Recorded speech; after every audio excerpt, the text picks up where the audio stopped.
दोस्तों 2013 YLR 626 bank में payment भी स्टॉप करवाना जरूरी है। महज चेकबुक चोरी की रपट दर्ज करवाने की बिना पर 489F पाकिस्तान पिनल कोड जो है उस केस में जो है जमानत मंजूर ना होगी। यानी कि आपने सिर्फ बैंक में चेक चोरी की, जो चेकबुक की चोरी की रिपोर्ट दर्ज करवा दी है, वो तो ठीक है, लेकिन बैंक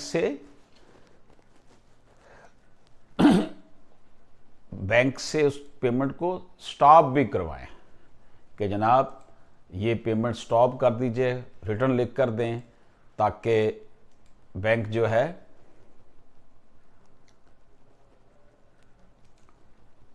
उस पेमेंट को स्टॉप कर दे। इजाज़त दीजिए। अल्लाह हाफिज़।